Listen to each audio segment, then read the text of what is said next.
Welcome to Maritime SoftwareHub, the People Podcast.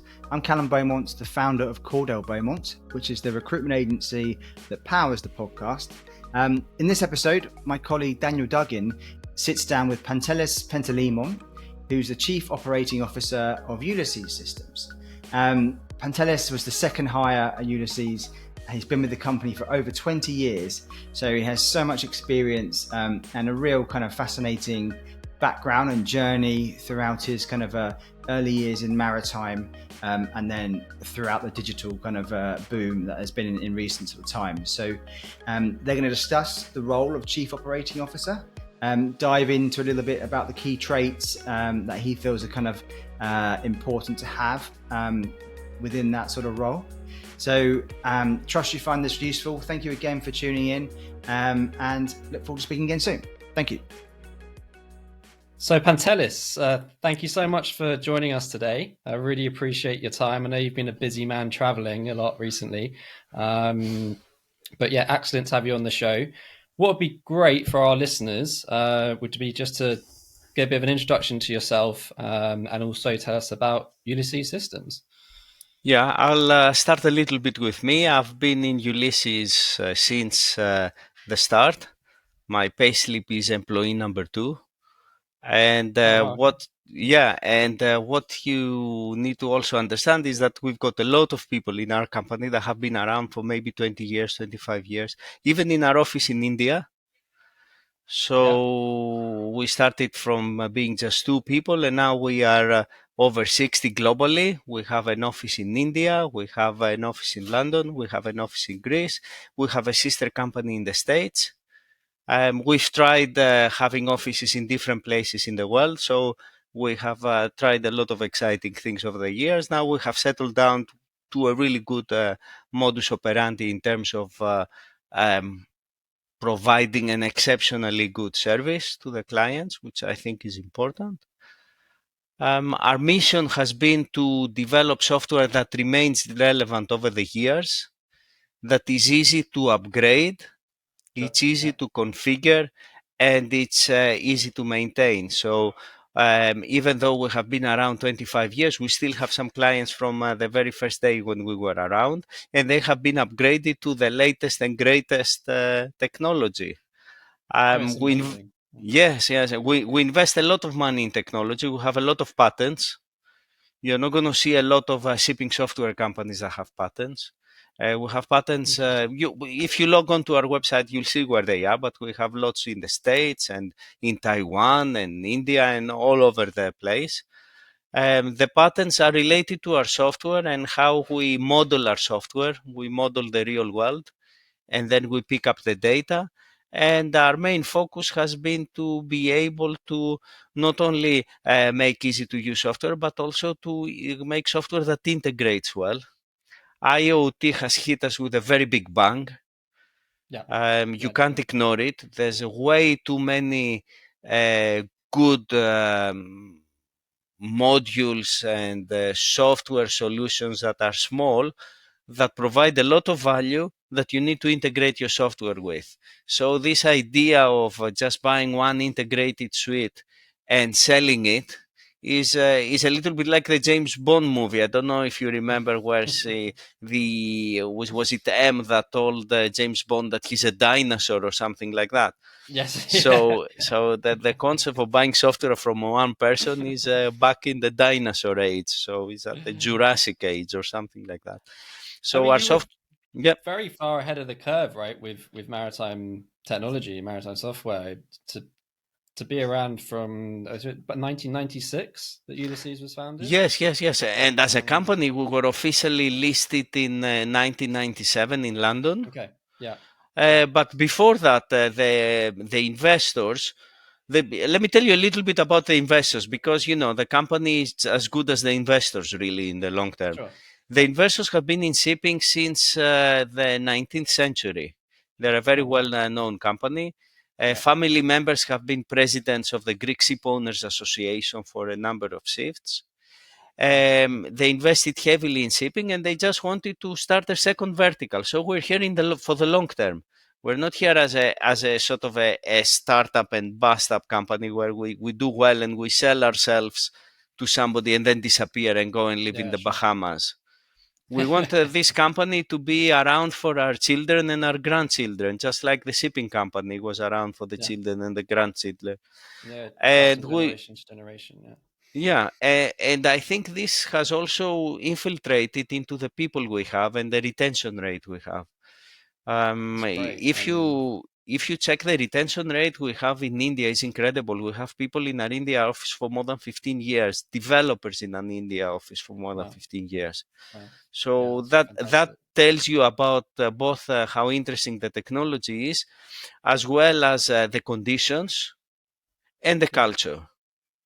Yeah. I mean, what would you say is integral to the culture at Ulysses? I think one of the things is, even though we have our structures to be efficient, we have a very flat management structure.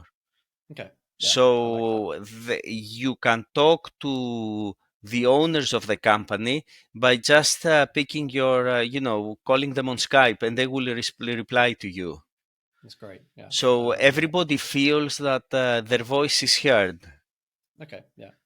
Yeah. Really good for the listener as well, actually, just to give a bit more insight to Ulysses Systems about maybe around Task Assistant and what that entails for someone who doesn't know the company. Okay, we have invested. Let me say that again. We have worked with a lot of cognitive scientists from the States.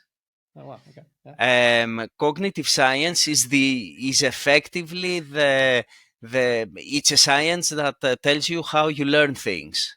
So how well can you learn? So it's and in terms of IT, it's a hybrid between psychology, so teaching psychology, and also using software.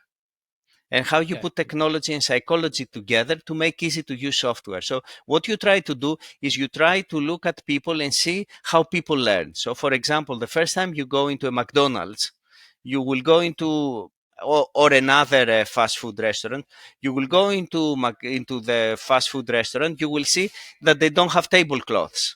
And they don't have waiters that come and approach you, and that you go to a bench, you look at what you order, and you buy, and you sit down and eat it, and then maybe you go and throw away whatever detritus you have, paper stuff and things like that.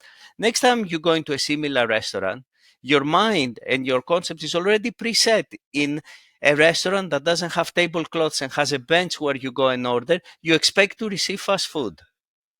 Yep. Okay. So this is what we did with software. We analyze what people do, like captains, chief engineers, they monitor the maintenance plan. They prepare for bunkering. They prepare for voyage. And what we did is we took all this structure and we linked this structure to the information available. So once you understood what you were doing and you know your job, like I want to take bunkers, you click on the task and that task will show you exactly what the manuals have to say about bunkering, external manuals about what you say about bunkering, and maybe any forms or checklists that you have to complete. Because when you take bunkers, you have to be very careful not to sort of spill oil in the port and stuff like that. And the same goes for the plant maintenance system. Monitor the PMS system. It will show you what spares you have, whether you can do a job, where you can put it on the work plan, what happened last time you did the job. And that's how we build the software. So you don't have to go through the learning curve of how the software understands the job, because the software understands what your job is. And that has been the success. And we have, it's amazing how our software, as soon as you put it on the ship, it just works almost immediately, because you know what you're doing and it tells you where to find information. And the same goes with integration. So if you go to a task that has to pick up data from a different software or a different solution, then it will go and pick up the data. And of course, with new web technologies, it makes it much easier how to pick up the data. And it also makes it very easy to maintain, because if you have a model of how the world works, then if the other software changes slightly, you don't have to go and read an integration text file to figure out what the developer did 6 months ago to do the integration, because the modeling says, here I pick up the name of the spare. So the other guy changed their database, or the other girl, they changed the database description, go and pick it up from somewhere else. And that's why we have done a lot of integrations. We have been very successful with the integrations. That's great. I mean, have you sort of felt the need that there's been a constant demand to constantly update the software that you guys have? I mean, is there? Yes. There's a constant now. Yes, there's a constant demand to remain relevant, not only in terms of technologies, because technologies constantly change. Yeah, of course. Yeah. You've got to design software that transcends the technologies, but also is relevant in terms of usability to the user. Mm-hmm. Yeah. So, and to do that, you really need to care about the customer.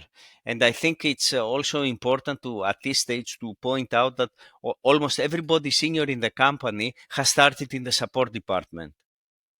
Okay. I So very started as a customer-centric focus. Yeah, of course. I started as a requirement-centric as well. So I started as a product consultant. My colleague sitting next to me, Dimitris Losiotis, is the product manager. And he started as a consultant. I remember the interview we did about 20 years ago. Our accounts director started also in support. Our CTO also started as a maintenance engineer in support. And the investors were actually superintendents in shipping company, not just owners. So we and they understand what it is to support ships. So I'm a superintendent. I was a junior superintendent when I joined the company and decided to go to the software part as opposed to the shipping part.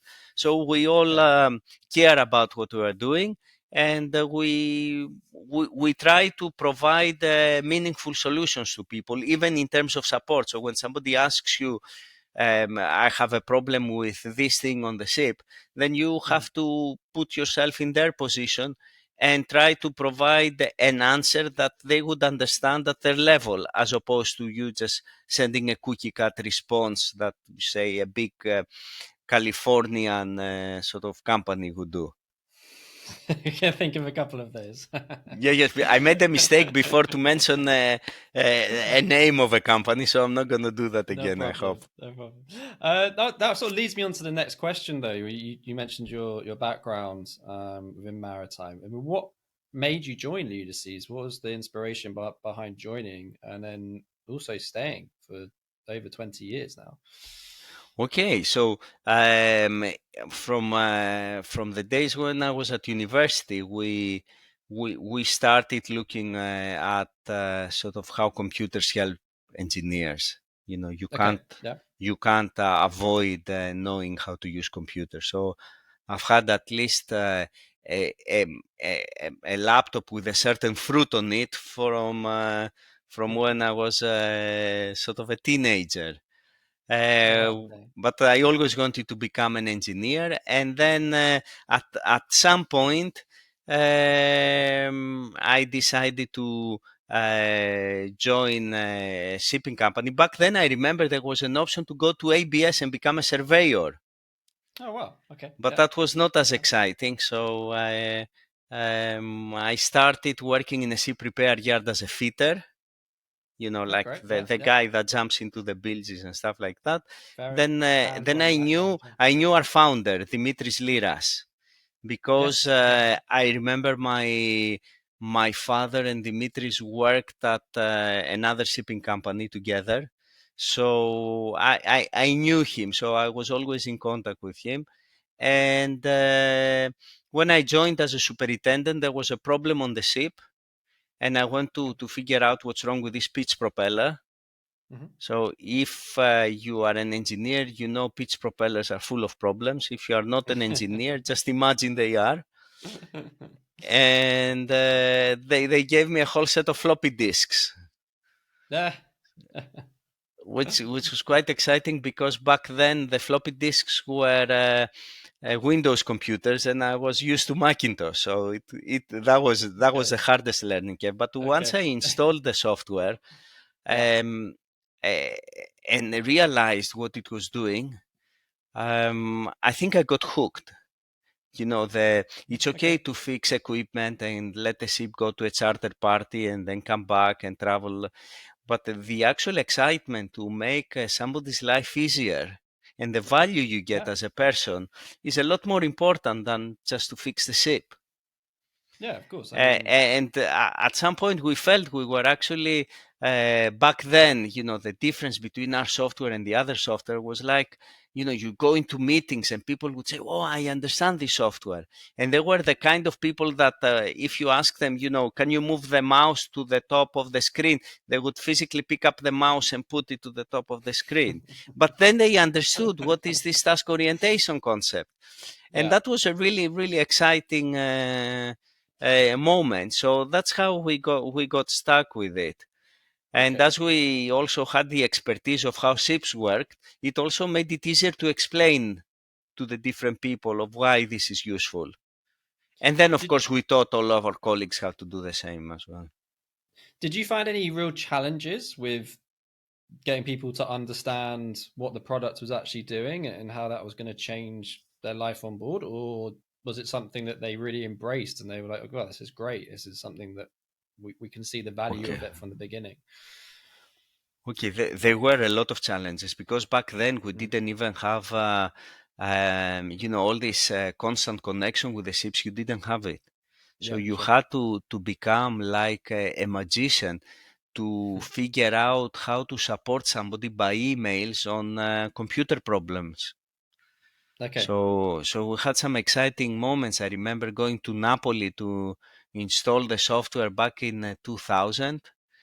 And it was a big cable laying ship belonging to Pirelli. Oh, wow. So, and I remember I went to install the software, but there was no network. So in order to get the job done, I jumped off and bought a few network cards, went to the ship, installed the network cards, and then made the network. They must have thought you were amazing. Well, I had a very good colleague in the London office back then that was like a remote magician in terms of support. So I knew nothing about those Windows-based computers, but he was so good at guiding me through that.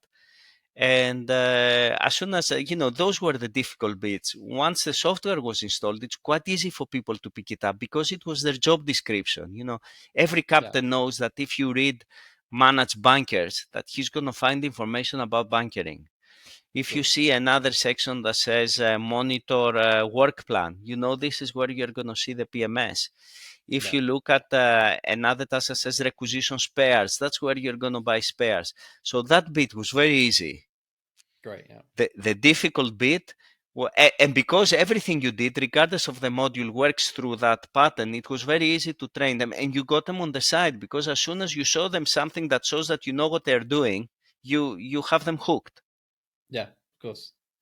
Yep. Of course. As soon as they see the value and they understand it, then like you say, yes.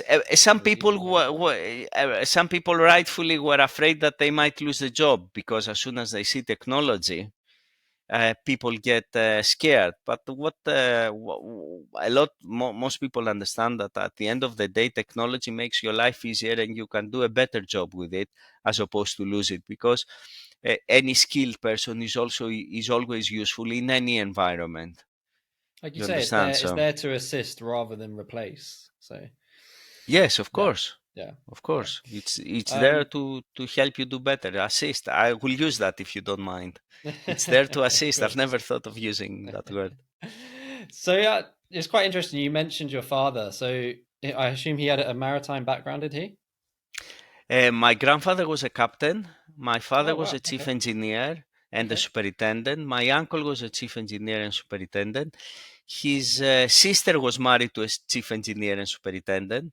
My cousins, one of them is a quality manager and the other one is a senior surveyor at DNV. And my other auntie was married to an electrician. From my mother's side, they were not so keen on the sort of engineering side. So one of them was a chief steward and the other one was a cook. Okay. But they sailed as well. So yeah, So it's the very cook. strong Yeah, maritime of course, family. I come from an island that has only 500 people, and 450 are sailors, and the rest are the priest, the administrator of the local Yes. town hall, the cleaner, the restaurant owner. Yeah. Okay, I love that. That's great. Yeah.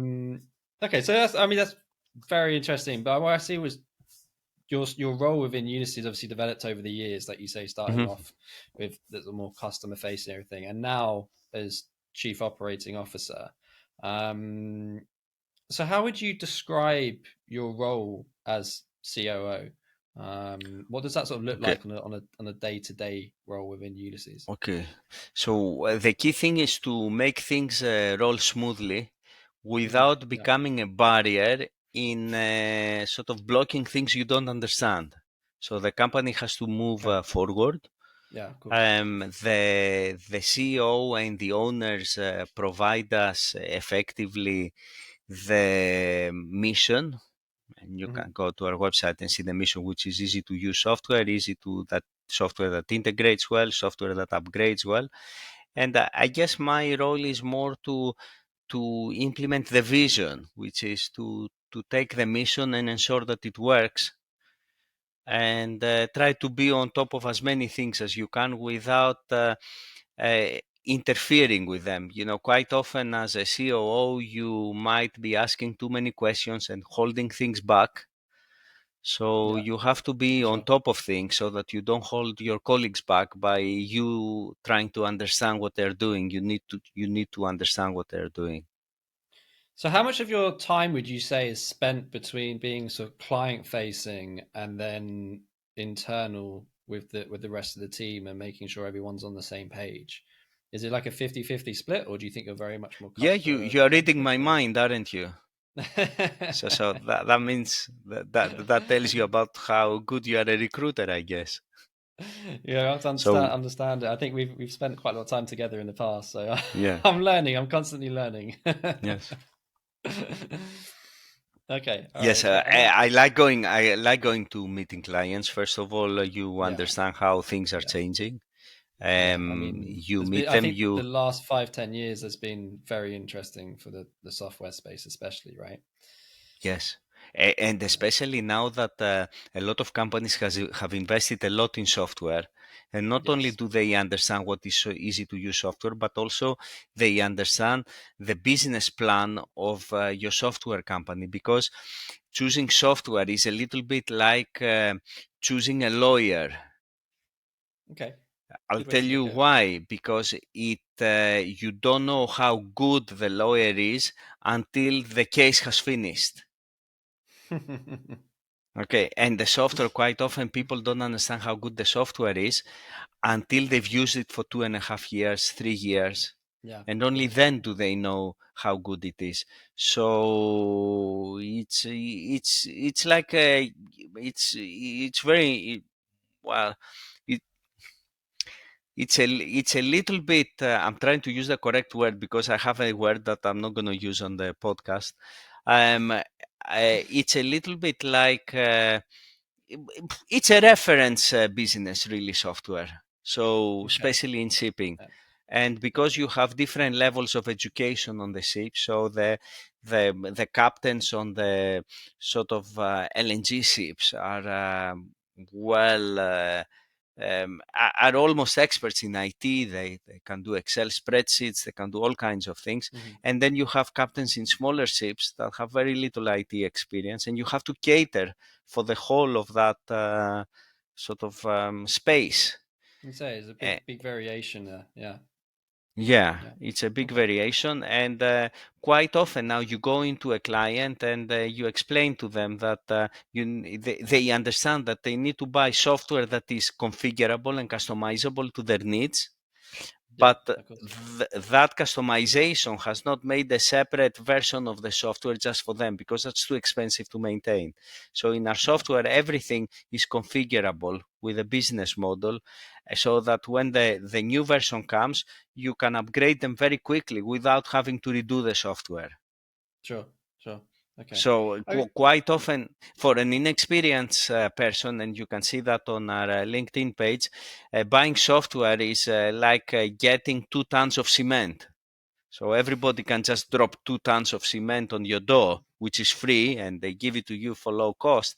And then as soon as it rains, that's it. Your door is blocked forever and you cannot change it. Software should not be like cement. It should be made up of modules that you can link together and modify them so that everybody can have their own version of the software without it being a separate version of the software altogether, or else you can't afford to maintain it.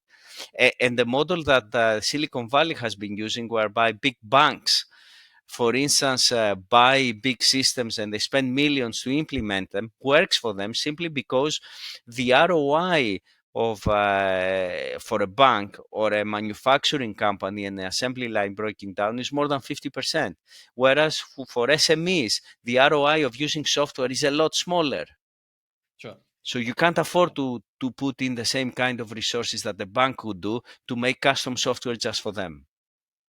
And this is the general problem we are trying to address with our modeling technology and the technology we have got patents on how to produce something that is configurable like a sort of a custom-made suit, but without the Savile Row price that goes with it. Okay. Understand. So the other thing I wanted to ask you quickly on the role of a COO. I mean, what do you feel is effective skill set that you would recommend for the role of a CEO? What on the day-to-day would you say is a really important skill set to have? Yes, you have to communicate well. You have to understand the business. Yeah. You of course you need quite a bit of multitasking. Okay. You've got to be able to pick up things quickly, and you've got to also put your own little milestones that help you understand when you need to jump in and when you need to jump out of situations. Okay, so there's many different hats that you have to wear, right? Yeah, there's many different hats, and sometimes it is difficult because sometimes you are the one that people throw stones at you, as opposed to say well done for something because somebody else did it.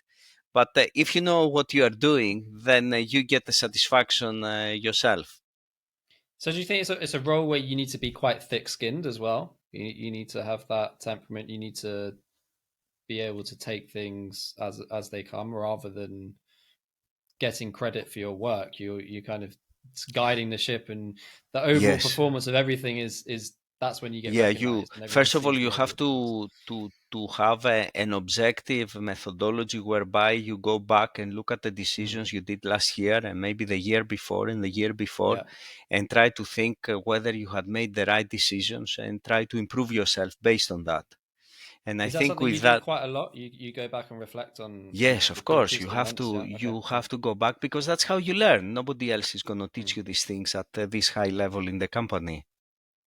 No, they might have opinion, but nobody knows what was the situation better than you do. Sure. No, I totally understand that. Yeah. Okay. If there's anyone listening today that has the ambition of one day becoming a COO, what sort of advice would you give to them or give to your younger self looking back? Just try to improve yourself all the time. Learn more things. Okay. So for example, what we are doing here is we are now doing a vocational MBA kind of course with some marketing guru that was really, really big in the sort of manufacturing industry for cars and stuff like that. And he's doing a course, and myself, the owner, and the head of marketing are doing this course. So we're learning a lot of things about social media and the kind of things that probably my daughter knows better than me. Like TikTok and how you use it. It has also improved my relationship with her. So now I kind of understand better how I can I can do that. So, but you must, whatever you do, you need to to learn what you are doing, and you need to change positions every once in a while. And changing a position does not necessarily mean change a job. It could mean that you change within the company and do something else, Hmm. and try to have a good feel about how it is going. Talk with people, be genuine. Try not to sort of show the legs of people's chairs so that they can fall over and take their chair. That stays with you for a long period, and everybody knows that happens. So Yeah, be genuine and work hard, of course, of course. Yeah, and you do that. efficiently. That's yeah. I mean, I know how hard you work. You travel a lot. You're always out there networking, Yeah, which is great. And I love seeing you at some of the events you yeah. go to. But networking Um, only works if you are genuine. yeah, no, I agree. Yeah, you Yeah, cannot totally. be sort of one of these telesales concept kind of people in an Mm. industry like shipping, where you are going to meet the same people again and again. So you have to be very genuine when you Well, talk to that's people. what stands the test of time, right? If you can Yeah, constantly be there and you're still there in 10, 15 years, then you have exactly. that genuine concept. Um, One last question on the COO side. What would you say is the part of your job you enjoy the most?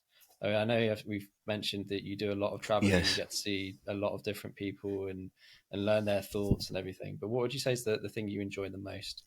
Well, the thing is, if the board of directors has a strategy and you manage to implement it Hmm. and you do it, I think that is really enjoyable, because everybody in the company looks up to you, and that's the enjoyment you get. Amazing. Okay, so it's Yeah, having that's like a plan and delivering on that. yes, That having a plan, abstracting it, mm, making sure everybody is on board with the plan, yeah, and when that plan sort of comes together, then the satisfaction that you give yourself is probably more important than the satisfaction you get from other people agreeing. But then again, sure. if the other people that look at you and they see that they work for a person that also that makes things happen, and you teach them how you do it as well. You have to teach the younger people. You have to guide them. Yeah. You have Okay. to make them better than you when they are your age. Sure. Okay. Okay. So I think this is these two things are the key. Great. Okay. Well, thank you so much for your time, Pantelis. I really enjoyed talking to you and learning more about your role and the company. I mean, what would be great is just to leave the listeners with a bit of a fun fact about yourself or something that not many people know about you. So is there anything that you would like to share, or you haven't Yes, really had a chance to tell people in the yes. industry? Going back to 1990, when I was doing my A levels. One of the A levels I did was art, Okay. and Yeah. we went to Camberwell School of Arts to do a special session on wood carving, and Great. Okay. I was given an offer to do fine arts as a result. Oh wow. And Okay. I So you could have been an decided that, artist. yeah, and I decided to become an engineer instead. So Very very different career paths. I think a little bit of that was forced upon me, because my father was gravely ill at the time, and I Okay. needed to get a job as quickly as possible. Yeah. Yeah. That's understandable. So I think sometimes the cards are dealt for you, Yeah. Sure. But I suppose but then you still have to do your best, right? having that creative side may be something that's led to you being successful with the role of a COO, right? Yes, I think so. I Yeah. think you can, being creative is being creative in every situation. Like a Yeah. sales call, Sure. when things go wrong, you have to be creative. A meeting between developers and testers, having arguments, you have to be creative. Yes. Yeah. Totally. Yeah. Okay. Great. Just to finish off, if anyone does want to get in touch with yourself or learn more about Ulysses, what's the best way to go about that? I know you're on LinkedIn and other platforms, but Yes, what's I the think best way to find you? we're doing a lot of work on LinkedIn. Okay, great. Yeah. So you can find us on LinkedIn, and you can find out a lot about the company. The founder of the company has a brilliant blog on our website where he Great. explains a lot. Can you hear the bikes in the street? Everybody's going home now. A lot of, I think that's a very educational to anyone in shipping, because it's a quick view of what has changed in software in the last 30 years and what our views are on it. So our blog on the site is quite interesting. Oh, fantastic. Maybe more interesting than our product page and our Okay. yeah. Oh, great. Good Services advice. page. To check it out. That's Yeah. that's a good one.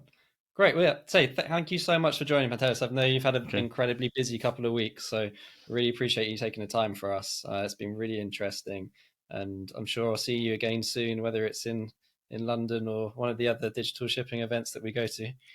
Yes. Yes. So let's keep in touch then. Okay. Of course. Thank you very See you much. soon. I think what you're doing is very interesting, because getting the opinions, that there's not a lot of good people are involved in shipping technology and software. So it's good that they try to understand what our culture is and what kind of problems we solve through you. Definitely. Yeah. So I Brilliant. think this is quite interesting. It's great to start educating people more and Yes. sort of getting the listeners there, and across all aspects, not just what the technology does, but like you say, the people involved. So Yes, of course. that's great. I will have a lovely weekend, and I'm You sure too. we'll be speaking again very shortly. Okay. All right, Bye. Pantelis. You're the best. Take care. Bye. Bye bye. Bye.